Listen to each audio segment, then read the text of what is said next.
Well, good morning. 4:55 a.m. in the morning. And the title for the video today is For Those Who Just Don't Get It. I do the best I can to touch on related points from day to day, all within a 10-minute context most of the time. My case is complicated. I never had a mortgage on the home in which I have been living since 2005. It was used as a church, as signs on the front door and inside indicate, and as neighbors can attest. It has been known as the Mary Horgan Center for Spiritual Development from the beginning. For those who try to understand from the de facto law system, which is fraud, you never will get it. Common law is the exact opposite of that system. De jure law is based on natural God-given rights. These were acknowledged in the Magna Carta, Declaration of Independence, and the Bill of Rights in the original Constitution, U.S. Constitution, before the lawyers subverted everything. A trial by jury was guaranteed in that system, which right was denied me. I cannot help anyone understand that insistent working from an ever-changing system created to deceive and defraud. Indeed, the entire system of law, once the lawyers took over the United States in 1812, that's what the War of 1812 was about, to get rid of the 13th Amendment, I believe it was, that forbid those that held titles of nobility from holding any public office, and in fact, they weren't even allowed to vote because their allegiance was not to the United States, it was to a foreign power, namely Great Britain. And that was what the whole Revolutionary War and the founding of the country was about, to create separation between Great Britain and the United States so that the United States could be a free nation. Of course, as soon as they let lawyers in the door and began to do that, everything changed. Of course, Abraham Lincoln was the first attorney to actually become president. And ironically, he was probably one of the ones that was the best presidents that the United States ever had. He did reestablish the greenback for a while, and America prospered.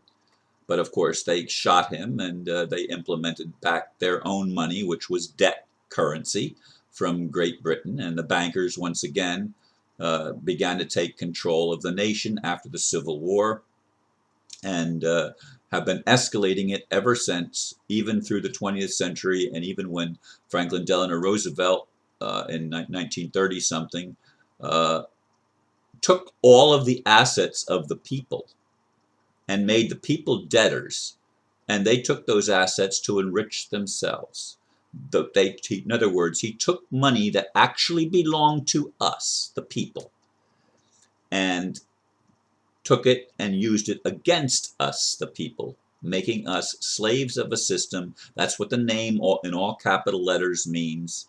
And that's why, since the Roosevelt era, which is all of my life and probably most of your lives, we have not been free in the United States. We've been sold a bill of goods claiming that we're free, but we've been slaves of the system. Now, that is what everything has been about. All mortgages, again, are part of the banking system, which doesn't loan money because in order for them to actually be making a viable loan, human to human, they have to sign it. An individual, even representing a company, has to be the one that signs it. It cannot be just a corporate document. That's why they had to change us to corporations, people into corporations, by capitalizing their names. It's all been a fraud, folks. If you don't know that, you aren't paying attention, and you're not getting what's been going on in our world for a very, very long time, as this cabal, probably backed by evil spirits, Lucifer and maybe other demonic entities, have been doing horrendous things to the people. And the United States is the worst of them all because it is the military arm of that dark cabal. So it's time for all of us to wake up and realize that the three city-states, Rome, uh, City of London, and Washington, D.C., have been running rampant for a long time over the rights of humanity. There are signs in the Vatican that there might be changes coming. I don't know if the Pope has really repented of what the church has how the church has betrayed humanity by creating the system of lies that it created politically. But something has to give, and I hope that more and more people get it. I think more and more people are getting it, and that needs to continue. Now, last night was a very interesting night for me. Those of you that are on Facebook understand what I'm talking about. I had yesterday, for whatever reason, I developed severe pain in my left arm. I'm sorry, my right arm.